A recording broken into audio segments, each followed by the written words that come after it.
Clarification ಅಲ್ಲೂ ಕೂಡ ಮುಖ್ಯಮಂತ್ರಿಗಳು ಮತ್ತೆ ಪದೇ ಪದೇ ಅದೇ ರಾಗ, ಅದೇ ಹಾಡು, ಅದೇ ರಾಗ, ಮತ್ತೆ ಕೇಂದ್ರ ಸರ್ಕಾರ. ನಾನು ಸರ್ಕಾರನ ಕೇಳಕ್ಕೆ ಇಷ್ಟಪಡ್ತೀನಿ. ಆಯ್ತು, ನೀವು ಹಿಂಗೆ ಹೇಳ್ತಾ ಇದ್ದೀರಲ್ಲ ಕೇಂದ್ರ ಸರ್ಕಾರ ಅನ್ಯಾಯ ಅನ್ಯಾಯ ಅಂತ. ಹಿಂದೆ ಮನಮೋಹನ್ ಸಿಂಗ್ ಅವರು 10 ವರ್ಷ ಇದ್ರಲ್ಲ, ಏನೇನು ಕೊಟ್ಟಿದ್ದಾರೆ? ಎಷ್ಟು ಪರ್ಸೆಂಟೇಜ್ ನಮಗೆ ಕೇಂದ್ರ ಸರ್ಕಾರದ ಹಣಗಳು ಎಷ್ಟು ಪರ್ಸೆಂಟೇಜ್ ನಮ್ಗೆ ಬಂದಿದೆ? ಬೇರೆ ರಾಜ್ಯಕ್ಕೆ ಎಷ್ಟು ಹೋಗಿದೆ, ನಮ್ಮ ರಾಜ್ಯಕ್ಕೆ ಎಷ್ಟು? ಅದನ್ನು ಬಿಡುಗಡೆ ಮಾಡಲಿ, ಅದನ್ನು ಬಿಡುಗಡೆ ಮಾಡಿ. ಬಿಡುಗಡೆ ಒಂದೇ ನಿಮಿಷ ಬಿಡುಗಡೆ ಮಾಡಿ. ವೈಟ್ ಪೇಪರ್ ಅನ್ನ ಹೊರಡಿಸಿ ಅಂತ ಹೇಳಿದ್ದಾರೆ. ನಾವೇನ್ ಮಾಡಿದೀವಿ, ಇವ್ರೇನ್ ಮಾಡಿದ್ದಾರೆ? ಮತ್ತೆ ಉತ್ತರ ಕರ್ನಾಟಕ ಕಡೆಗೆ ನಾವೇನ್ ಮಾಡಿದೀವಿ, ಇವ್ರೇನ್ ಮಾಡಿದ್ದಾರೆ?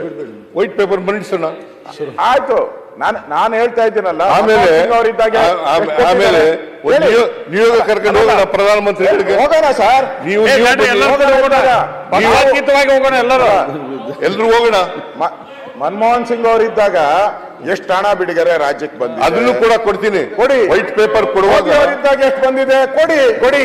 ಜನ ತೀರ್ಮಾನ ಮಾಡ್ತಾರೆ. ಉತ್ತರ ಕರ್ನಾಟಕಕ್ಕೆ ಅನ್ಯಾಯ ಮಾಡಿ ಉತ್ತರ ಕರ್ನಾಟಕದ ವಿರೋಧಿಗಳು ನೀವು. ಉತ್ತರ ಕರ್ನಾಟಕದ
ಸಮಿತಿ ಅಧ್ಯಕ್ಷರು ಮಾಡಿದವರು ನಾವು.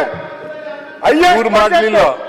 ಮುಖ್ಯಮಂತ್ರಿಗಳು ಅದಾದ್ಮೇಲೆ 5 ವರ್ಷ ಏನು ಮಾಡಲಿಲ್ಲ. ಹೈಯೆಸ್ಟ್ ಬಡ್ಜೆಟ್ ಮಂಡನೆ ಮಾಡಿ ಉತ್ತರ ಏನು ಆಗಿಲ್ಲ ಅಂದ್ರೆ ಇದು ಇವ್ರ ಫೇಲ್ಯೂರ್. ಬಡ್ಜೆಟ್ ಮಂಡನೆ ಮಾಡಿ ಕೇಂದ್ರ ಸರ್ಕಾರ ಏನು ಕೊಡ್ತಾ ಇಲ್ಲ. ಉತ್ತರ ಕರ್ನಾಟಕ ಅನ್ಯಾಯ ಆಗಿದ್ರೆ ಇವರಿಂದನೇ ಅನ್ಯಾಯ ಆಗಿರೋದು. ಇವರಿಂದ ರಾಜೀನಾಮೆ ಕೊಡ್ಬೇಕು. ಯಾಕೆಂದ್ರೆ ಏನು ಉದ್ಧಾರ ಮಾಡಲಿಲ್ಲ. ಬರೀ ಕೇಂದ್ರ ಸರ್ಕಾರ ಹೇಳಿದೆ ಇಷ್ಟೆಲ್ಲ ಬಡ್ಜೆಟ್ ಮಂಡನೆ ಮಾಡಿ ಏನು ಆಗಿಲ್ಲ ಅಂತ ಹೇಳಿದ್ರೆ ಇವರು ರಾಜೀನಾಮೆ